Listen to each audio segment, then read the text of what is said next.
Në Shqipëri, në mes të disa projekt ligjeve, Parlamenti nuk po arrin në këto seanca të fundit të këtij sezoni të kaloj edhe projekt ligjin për pastërtinë e figurës së zyrtarëve shtetëror, apo siç quhet nga publiku, ligjin për hapjen e dosjeve të diktaturës.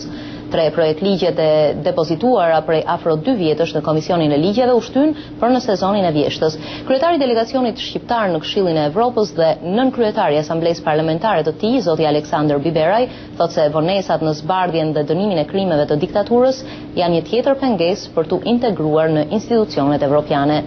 Të ndjekim bisedën që zhvilloi me zotin Biberaj, korrespondenti ynë Ilirian Agolli. Zoti Biberaj, sa shanse ka që projekt ligjet për hapjen e dosjeve të sigurimit të miratohen në fund të këtij sezoni parlamentar, siç u tha në fillim? Me sa duket brenda kësaj jave do të jetë e pamundur për të miratuar ky ligj, kështu që mbetet për në shtator dhe uroj që brenda shtatorit të miratohet patjetër. Çfarë shkaktoi këtë vonesë të re, këtë shtyrje të re që i bashkohet një vonese prej 1 dekade e gjysmë të dënimit të këtyre njerëzve? Në përgjithësi kam përshtypjen që ka qenë mungesa e vullnetit politik që ka shkaktuar këtë vonesë, pasi dihet që rezoluta e Asamblesë Parlamentare e Këshillit të Evropës ka ndëtur në kuvend për rreth 1 vit, ndërsa 3 projekt ligjet e fundit që ishin paraqitur para 2 vitesh kanë ndëtur për një kohë 2 vjeçare në kuvend.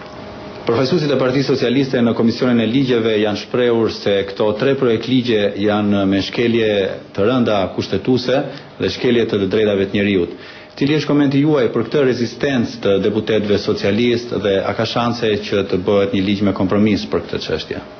Absolutisht projektligjet janë në përputhje me frymin e kushtetuesës, gjithashtu janë në përputhje me frymin e të gjithë konventave ndërkombëtare dhe rezolutave të miratuar për këtë çështje, edhe nga Këshilli i Evropës, edhe nga Parlamenti Evropian dhe me gjërë nga të gjithë institucionet ndërkombëtare.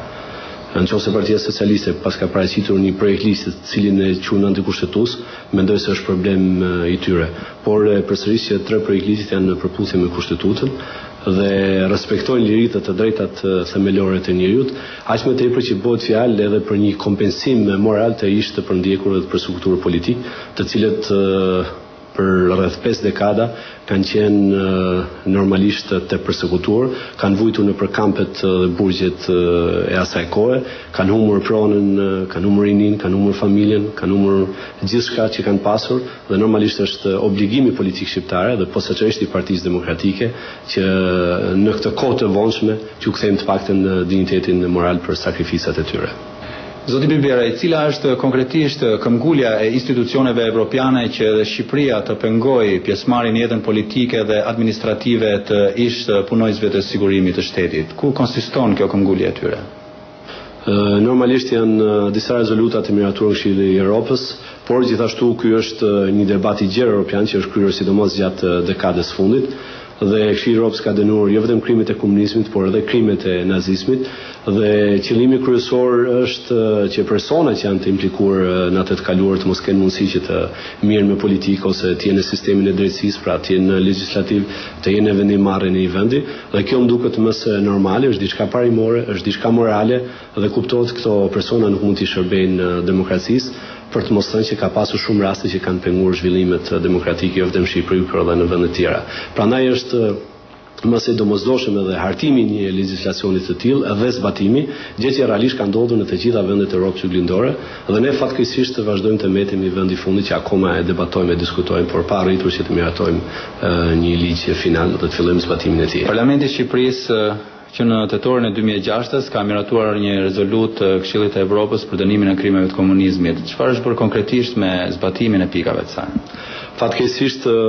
asnjë pikë e kësaj rezolute nuk është zbatuar me përjashtim të kompensimit material të ish të përndjekurve dhe të përsekutuarve politik, dhe unë përfitoj nga rasti për të bërë thirrje të gjithë institucioneve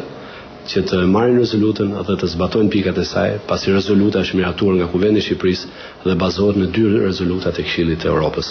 Aty bëhet fjalë për dënimin e krimeve të komunizmit, bëhet fjalë për hapjen e dosjeve, bëhet fjalë për heqjen e titujve të diktatorit Enver Hoxha, i cili vazhdon të ketë edhe sot, për rishikimin e datave historike të cilat kanë qenë historike për komunistët, por jo për popullin shqiptar, për hapjen e